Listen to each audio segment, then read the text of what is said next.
कोई शक नहीं किया जाता तो मेरी मोहब्बत पर शक, आपकी भारत से मोहब्बत पर कोई शक नहीं किया जाता तो मेरी मोहब्बत पर शक किस बुनियाद पर, किस बुनियाद पर बताइए आप। मगर नहीं, दिमागों में डाल दिया गया। अरे भाई साहब, इस देश की खूबसूरती, इसका आपको बेल का कानून मुख्तलिफ है, मगर देश के प्रधानमंत्री बोल दिए और पूरे बीजेपी के लोग थालियां। प्यारे, कभी पढ़ लिया करो, कभी देख लिया करो। आर्टिकल 29 का प्रोटेक्शन है मेरे पास, आर्टिकल 25 का भी है, 29 का भी है। साबिका लॉ कमीशन ने कह दिया कि यूसीसी की ना जरूरत है, मगर आप क्यों लेके आना चाह रहे हैं? क्या वजह है?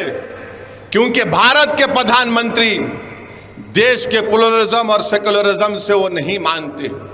भारत के प्रधानमंत्री सब चीज को एक करना चाहते हैं। भारत का एक ही रंग, एक ही समुदाय, एक ही मजहब, एक ही जबान, एक ही कल्चर, हर चीज। अब तो एक फर्टिलाइजर भी करना चाहते हैं। और हम रोज देखते हैं मीडिया वाले, यूसीसी की बात हो रही, बुरखा में बहन को दिखा रहे हैं। यूसीसी की बात हो रही, बुरखा में बहन को दिखा रहे। अरे दिखाने वालों, बिल्किस बानो को दिखाओ, बिल्किस बानो को दिखाओ ना। जुनैद और नसीर के घर के उन बच्चों को दिखाओ। मॉब लिंचिंग के नाम पर जो मारा जा रहा है उनको दिखाओ। कल किया, उसका रेप किया, देश के प्रधानमंत्री, उसको जेल को भिजाओ आप। यूसीसी की बात करेंगे, मगर मजहब तब्दीली का कानून बीजेपी बनाती है। यूसीसी की बात करेंगे, मगर गुजरात में एक हिंदू मुसलमान को घर नहीं बेच सकता, एक मुसलमान हिंदू को घर नहीं बेच सकता, मगर यूसीसी की बात करेंगे। यूसीसी क्यों लाना चाहती हैं? यूसीसी क्यों लाना चाहती हैं? अरे हम जब बात किए हम इसके खिलाफ हैं, तो बीजेपी के चीफ मिनिस्टर बोल दिए ओवैसी जिन्ना की जहनियत का है। मैं उस शख्स को कहना चाह रहा हूं कि तुम में इतनी इंटेलेक्चुअल कैपेसिटी नहीं है, तुम मेरे दिमाग का मुकाबला नहीं कर पाओगे।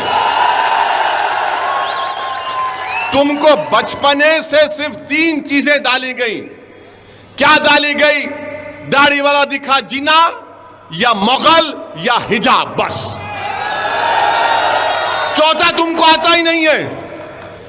अरे दुनिया को खुलकर देखो, ये तुम्हारे दिमागों पर जो निकाब है ना, निकालो नफरत का। 75 साल की आजादी का अमृत उत्सव मना रहे हैं, मुसलमान दिखते हैं कि जिन्नावादी है, तुम क्या गोडसेवादी हो?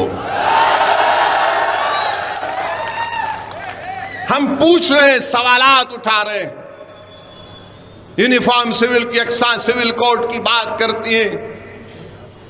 आप बताइए, क्या एक डायरेक्टिव प्रिंसिपल आर्टिकल 25 और आर्टिकल 29 का फंडामेंटल राइट छीन सकता? नहीं छीन सकता। Right to culture unfettered fundamental right है मेरे लिए।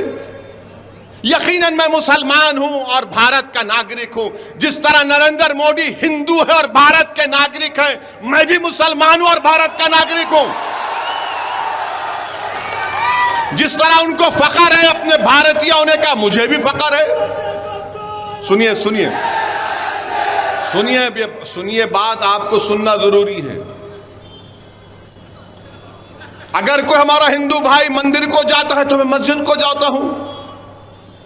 जिस तरह भारत के प्रधानमंत्री जाते हैं, मैं भी मस्जिद को जाता हूं। मुझे अल्लाह ने कहा कि यतीमों का माल मत खाओ, उन पर रहम करो, हम सुनते हैं। मुझे अल्लाह ने कुरान में कहा निकाह करो, मगर एक अगर ज्यादा करना है तो एक से करना अच्छा, इंसाफ करना पड़ेगा, हम मानते हैं। मेरे दीन ने मुझसे कहा, मुझे दीन ने मुझे बताया तो मैं चलता हूं। आपको इतनी तकलीफ क्यों हो रही है उस पर? अगर आपको इख्तियार हासिल है अपने मजहब पर चलने का और आपकी भारत से मोहब्बत पर कोई शक नहीं किया जाता, तो मेरी मोहब्बत पर शक किस बुनियाद पर, किस बुनियाद पर बताइए आप? मगर नहीं, दिमागों में डाल दिया गया। अरे भाई साहब, इस देश की खूबसूरती इसका प्लुरलिज्म है, इसका सेक्युलरिज्म है।